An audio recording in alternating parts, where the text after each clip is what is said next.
Bismillahirrahmanirrahim. Assalamualaikum warahmatullahi wabarakatuh. Selamat siang, salam sejahtera bagi kita semua. Om Swastiastu, Namo Buddhaya, salam kebajikan. Yang saya hormati Bapak Wakil Presiden, para Menko, para Menteri, para pimpinan lembaga yang saya hormati.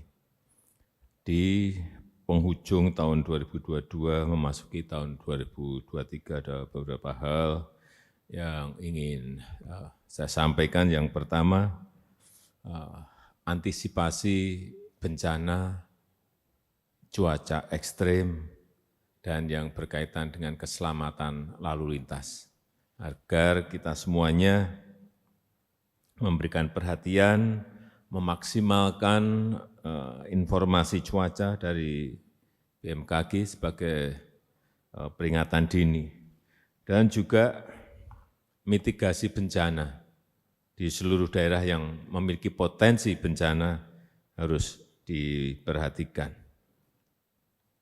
Dan memastikan negara betul-betul hadir, segerakan bantuan kemanusiaan, dan juga segerakan rekonstruksi bangunan yang terdampak gempa maupun bencana lainnya apabila memang keadaan sudah memungkinkan untuk segera dimulai. Yang kedua,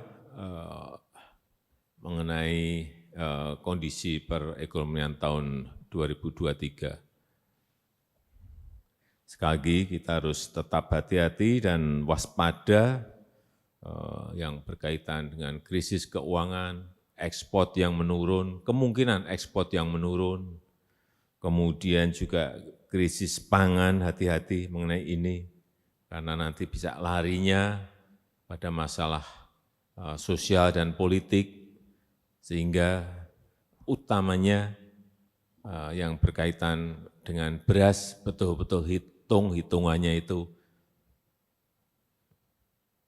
betul-betul hitungan lapangan. Jangan sampai perhitungan kita keliru sehingga kita tidak menyiapkan reserve, cadangan, dan pada suatu titik cadangan kita habis, dilihat oleh pedagang, dan akhirnya harga beras pasti akan naik. Ini supply dan demand pasti akan menyimpulkan itu. Kita tahu bahwa situasi dunia masih tidak baik-baik saja, sehingga sekali lagi saya minta seluruh policy yang berkaitan dengan masyarakat, hajat hidup orang banyak itu betul-betul dikalkulasi, dihitung betul-betul. Kuncinya sekali lagi kolaborasi antara kementerian dan lembaga, dan jangan terjebak pada ego sektoral. Lakukan konsolidasi data, konsolidasi policy, dan juga konsolidasi dari pelaksanaan atau implementasi.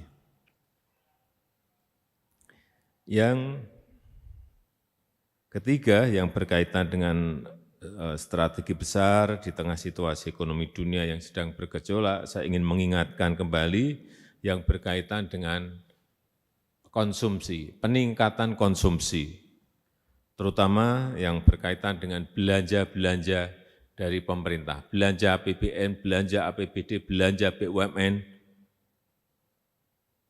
harus diikuti, dikontrol, agar bisa menaikkan konsumsi masyarakat, sehingga yang namanya pembelian produk-produk dalam negeri itu wajib. Tidak bisa ditawar lagi. Kemudian di awal-awal tahun ini biasanya yang memulai pasti, yang mendahului pasti Kementerian PU. Saya minta kementerian lain juga melakukan hal yang sama. Belanja modal, belanja sosial segera direalisasikan di awal-awal tahun dan dikawal secara detail, jangan terjebak pada rutinitas. Yang kedua, belanja, kemudian yang kedua yang berkaitan dengan inflasi. Saya minta kepada Mendagri untuk terus menyampaikan kepada kepala daerah dalam pengendalian inflasi.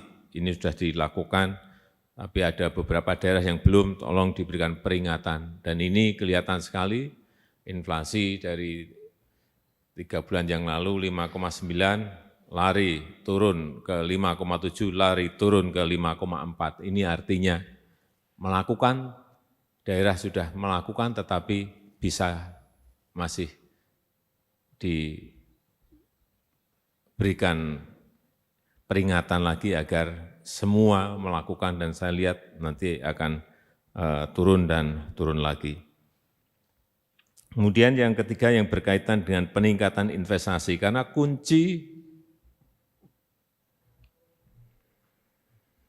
pertumbuhan ekonomi di 2023, selain tadi belanja yang menyangkut konsumsi, kemudian pengendalian inflasi, peningkatan investasi ini harus tidak bisa ditawar-tawar lagi, karena ini sangat mempengaruhi growth kita. Sehingga yang namanya hilirisasi industri itu konsisten terus akan kita lakukan. Tadi pagi kita sudah berbicara mengenai setelah nikel, tadi pagi kita telah berbicara mengenai boksit, dan segera kita putuskan kapan akan kita larang ekspor bahan mentah dari boksit, segera akan kita umumkan. Karena investasi juga menyangkut pembukaan lapangan kerja yang sangat diperlukan saat ini. Kemudian yang keempat yang berkaitan dengan peningkatan ekspor. Kalau pasar-pasar besar kita, baik Tiongkok maupun Amerika, permintaannya turun, demandnya agak menurun atau drop, ya, mestinya Kementerian Perdagangan bisa menggeser, mengalihkan ke negara-negara lain yang kira-kira memiliki permintaan yang sama. Saya lihat punya potensi besar itu India, yang nggak pernah kita rutin kita lakukan pendekatan ke sana. Juga yang berkaitan dengan wisatawan mancanegara, ini yang berkaitan dengan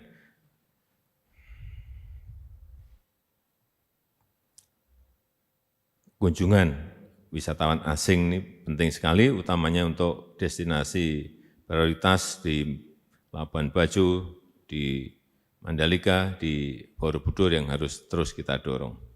Yang terakhir, yang berkaitan dengan antisipasi dan mitigasi terhadap penanganan COVID ini tetap terus harus kita lakukan, meskipun saya melihat ini sudah terjadi penurunan yang lumayan banyak, karena di 5 Desember kemarin setelah sampai naik ke 6.000, bahkan 7.000, per 5 Desember kemarin saya melihat sudah kasus hariannya sudah di angka 2.234. Kemudian percepatan vaksinasi booster tetap harus digerakkan agar imunitas masyarakat kita menjadi lebih baik. Saya rasa itu yang ingin saya sampaikan. Terima kasih.